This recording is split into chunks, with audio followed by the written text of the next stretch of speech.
Hi friends, profit and loss അഥവാ ലാഭവും നഷ്ടവും എന്ന ടോപ്പിക്കിലെ അടുത്തൊരു ക്വസ്റ്റ്യൻ ആണ് നമ്മൾ ഈ വീഡിയോ ഡിസ്കസ് ചെയ്യുന്നത്. ക്വസ്റ്റ്യൻ ഇതാണ്: ഒരാൾ 1400 രൂപയ്ക്ക് വാങ്ങിയ സൈക്കിൾ 10% നഷ്ടത്തിൽ വിറ്റു എങ്കിൽ വിറ്റ വില എത്ര എന്നാണ് ചോദിച്ചിരിക്കുന്നത്.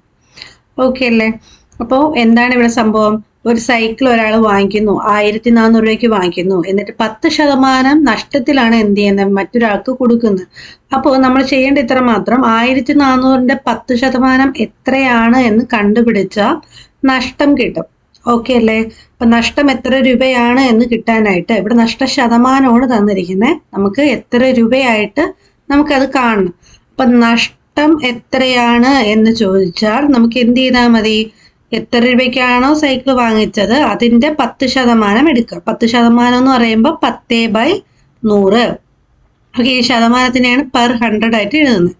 ഓക്കെ, അപ്പൊ ഇതിവിടെ ക്യാൻസലേഷൻ ഒക്കെ ചെയ്ത് കഴിഞ്ഞാൽ നമുക്ക് എന്ത് കിട്ടും? 140 എന്ന് കിട്ടും അല്ലെ? 14 × 10 എത്രയാണ്? നഷ്ടം എത്രയാണ്? 140 രൂപയാണ് നഷ്ടം എന്ന് പറയുന്നത്. എന്ന് പറഞ്ഞാൽ 1400 രൂപയ്ക്ക് ഒരു സാധനം വാങ്ങിച്ചിട്ട് അയാൾ എത്ര രൂപയ്ക്കായിരിക്കും വിറ്റിട്ടുണ്ടാവുക? 1400-ന് ഈ 140 മൈനസ് ചെയ്താൽ പോരെ? അപ്പൊ നമുക്ക് വിറ്റ വില കാണാൻ എന്ത് ചെയ്യാം? വിറ്റ വില ഈക്വൽ ടു വാങ്ങിയ വിലയിൽ നിന്ന് എന്ത് ചെയ്യാം? ഈ നഷ്ടം എന്ത് ചെയ്യാം? നഷ്ടം എത്ര രൂപയാണോ അത്രയും രൂപ എന്ത് ചെയ്യാം? മൈനസ് ചെയ്യാം. അപ്പൊ വാങ്ങിയ വില 1400, അതിൽ നിന്ന് 140 മൈനസ് ചെയ്യുമ്പോൾ നമ്മുടെ ആൻസർ ആവും.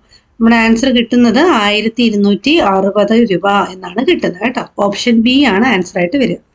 ഇനി ഇത് തന്നെ നിങ്ങൾക്ക് ഫോർമുല യൂസ് ചെയ്ത്, ഇപ്പൊ ഇതിങ്ങനെ ഫോർമുല ഉപയോഗിക്കാതെയാണ് നമ്മൾ ഇത് കണ്ടുപിടിച്ചത് അല്ലേ? നിങ്ങൾക്ക് വേണമെങ്കിൽ ഫോർമുല യൂസ് ചെയ്തും ചെയ്യാം. ഫോർമുല ഇതാണ്: നഷ്ടം കണ്ടുപിടിക്കാൻ പറഞ്ഞാൽ നഷ്ടശതമാനം എത്രയാണോ തന്നിരിക്കുന്നത് അതേ ഡിവൈഡ് ബൈ 100 ചെയ്യുക, ഇൻറ്റു ഏത് ചെയ്യുക? വാങ്ങിയ വില ചെയ്യുക. എന്ന് പറഞ്ഞാൽ ഈ കേസിൽ നഷ്ടശതമാനം 10 ആയിരുന്നു. 10/100 ചെയ്തിട്ട് വാങ്ങിയ വില 1400 അല്ലായിരുന്നോ? അത് ചെയ്യുമ്പോൾ നമുക്ക് എത്ര കിട്ടും നോക്കിക്കേ? 140 അല്ലേ? ഇത് തന്നെയല്ലേ നേരത്തെയും കിട്ടിയത്. ഓക്കെ, ഇനി വിറ്റ വില കാണാൻ എന്ത് ചെയ്യാം? നേരത്തെ ചെയ്ത പോലെ വാങ്ങിയ വില എത്രയാണ്? 1400, അതിൽ നിന്ന് 140 മൈനസ് ചെയ്ത് 1260 രൂപ. ഓക്കെ അല്ലേ? അപ്പൊ ഇങ്ങനെയും ചെയ്യാം, ഈ രീതിയിലും ചെയ്യാം. ഏതാണോ നിങ്ങൾക്ക് എളുപ്പം അത് എന്ത് ചെയ്യുക? ചെയ്ത് നോക്കുക. അപ്പോൾ നിങ്ങൾക്ക് ഇഷ്ടപ്പെട്ടാൽ ലൈക്ക് ചെയ്യുക, നിങ്ങളുടെ ഫ്രണ്ട്സിനൊക്കെ ഷെയർ ചെയ്ത് കൊടുക്കുക. നമ്മുടെ ചാനൽ സബ്സ്ക്രൈബ് ചെയ്യണേ. Okay, thank you.